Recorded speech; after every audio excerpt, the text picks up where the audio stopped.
the side, they'd have rows of all the Sunday school children lined up. And then Mr. Savas would come, and we would sing many of the responses, and we would also sing Des Vias. I don't know if we did I Used to Those, but we definitely did Des Vias. And the whole church school would participate in singing that now. Some more than others. Right. But we had a good choir from day one. Mom sang in the choir at the beginning. And Savas apparently was excellent. Savas was very demanding. He was tremendous. He was a good director. Very demanding. You asked if I remembered Father Blaguris. Yes, but I somehow don't remember him like doing liturgy. I was too little, but I remember visiting our house for blessings or whatever.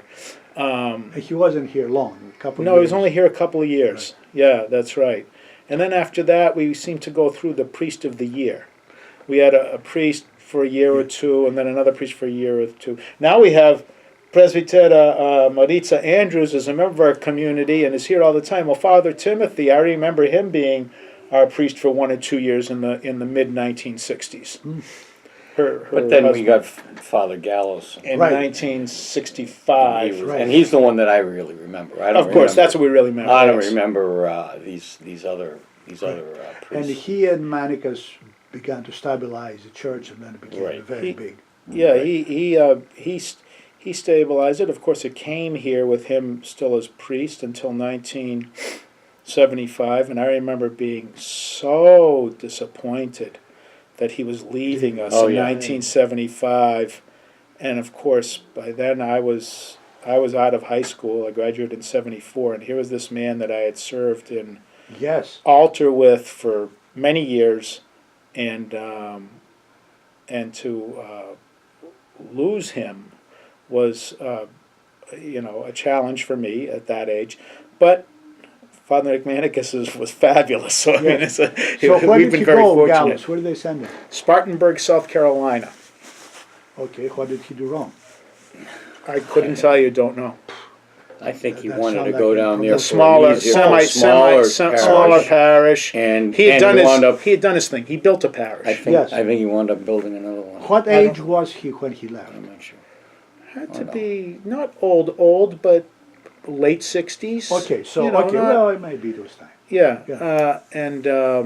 So he went there, and we were very fortunate to have Father Nick and Presbytera Effie and Paul and Joanna and Mary and Pamela assigned here. Very, very fortunate. He was excellent and still is a good fit. Yes. They were a good fit, very friendly. I know Presbytera was very friendly with my mom.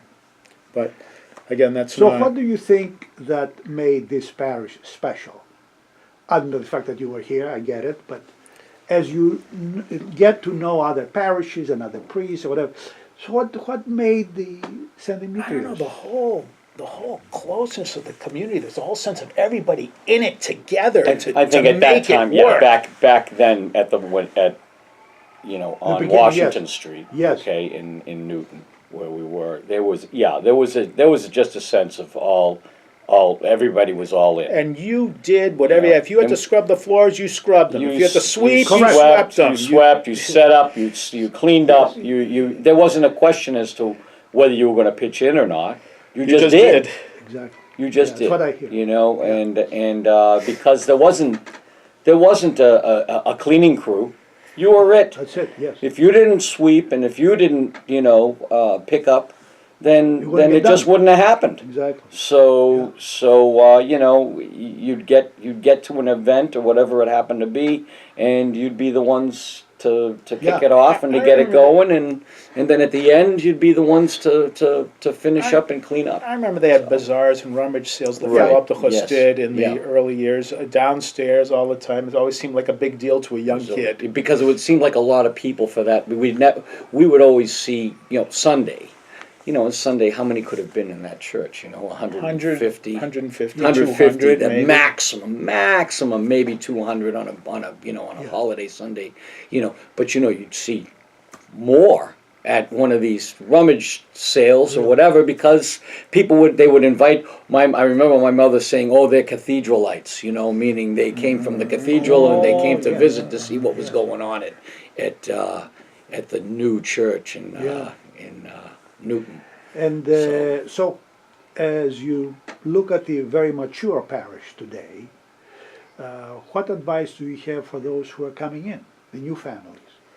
Have you lived? Now, having lived, it's funny because it's. I hope we haven't lost our warmth to, and I don't think we have. I think for a big community, a relatively large community, we are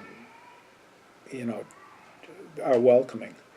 I would hope that, and I know that I make it sort of one of my missions, if you will, to go and find someone who I don't know in the parish hall and introduce myself. Some of the time is they are new people, and some of the time they've been here for 10 years, and then shame on me for not having introduced myself and chatted. And I've come to make lots of nice friendships by doing that.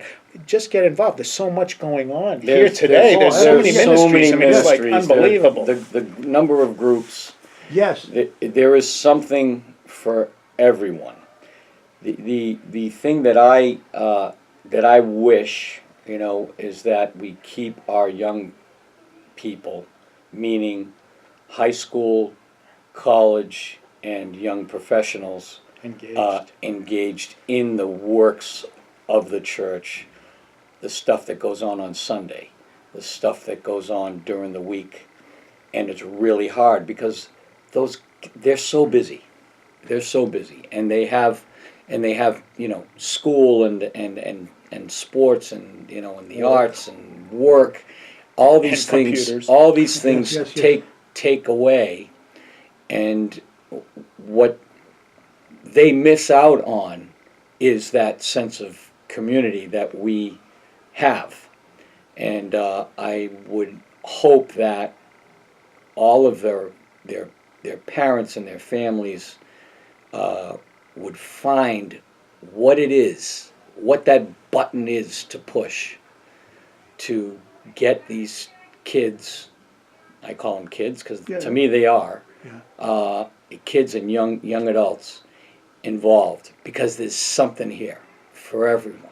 Whether you have a young family, whether you're just starting out, whether you're single, and that individual has something to give us and make us all better and stronger and more like a family. So that's my hope, is that you bring the kids and be a little more forceful about it, because now we're in America. We're Greek Americans, but most of us, we're just Americans. Of course, yeah. We're Americans, and we have a Greek culture that we want to embrace. But there's more mixed marriages now than ever, and we need to embrace these people. Yes. To bring them in and be inclusive, as opposed to say, everything's in, they're Greeks, and they have their traditions, and we have ours. No, we want you to participate, and we want to learn from you. Yes. And that's what maybe is not pressed, and I think it should be. To go back, if I may go backwards. Yes. A couple of other things I remember well is getting recruited to be in the altar for the first time on a hot July day by Lex Pattis. In those days, the altar had windows leading outside to the back, and you had to really no AC at the time. No AC. You really had to No want to AC. serve if you were. This was Now I was recruited that This day was because he didn't have on anybody. Washington Street. Actually, right. they had asked kids in the 5th grade, and I didn't get recruited to like the 7th grade. I didn't go up there, and then I became the guy that was in the altar perhaps more than most. I mean, I remember serving in the church for Holy Week and whatever. In fact, on Holy Monday, Stephen and I would serve, and we sang in junior choir Yes. Presbytera Anna Gallos had a junior choir, and we sang in it, and she taught us the big Troparia of the Holy Sunday, Holy Palm Sunday evening, Yes, Monday Monday evening, evening. Tuesday evening, and Father Gallos knew that we knew it.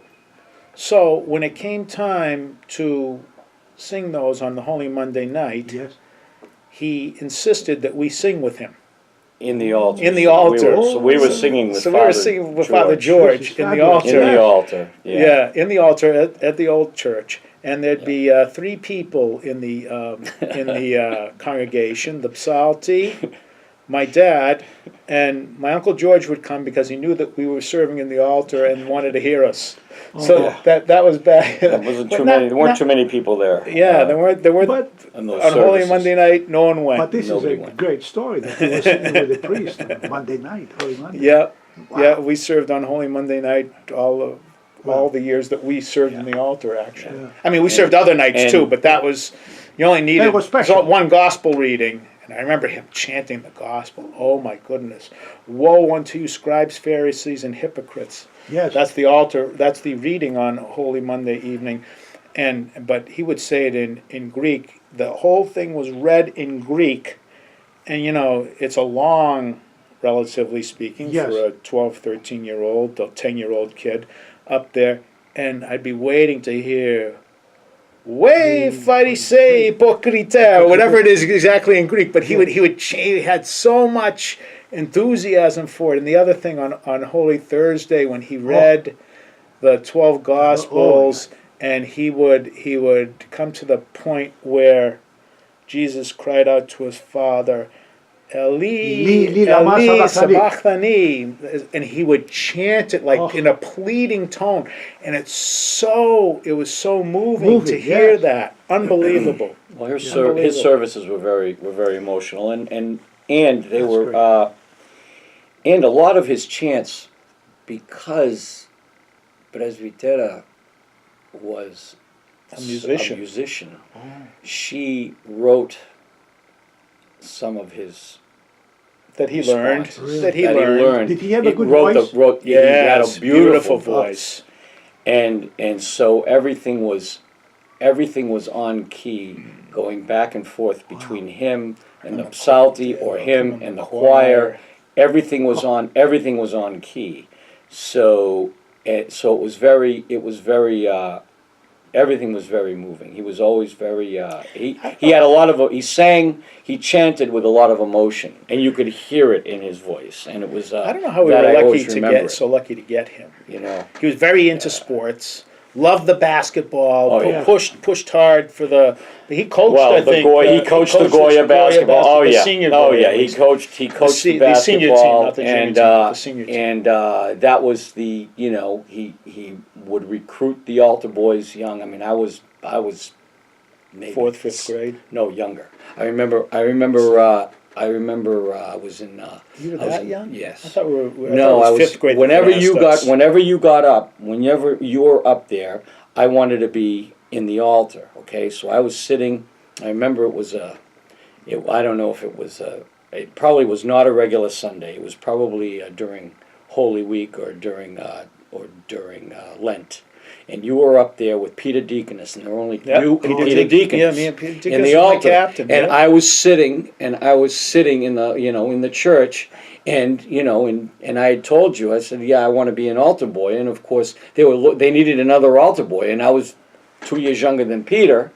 And Peter Deaconess said, "You could come on up." He had probably asked Father George if, hey, we'll bring another, well, Stevie's in the, Steve's sitting down, and then I was an altar boy from then on. So, I mean, I remember being, however old you were, 9, I was 7. So, and I think I was older than that, actually. I said I went or up 8, late. but at any rate, I went in right after you were up there. So, so I remember being called up and put on duty. Yeah. But I was ready. I was ready for it because if my brother could do it, I could do it. Exactly. There wasn't anything that he could do that I couldn't do. Even though I was. All 2 right, years younger than gentlemen. him. That's true. Thank you for your time. It was great You bet. hearing your stories. We'll talk soon. Okey doke. Take care.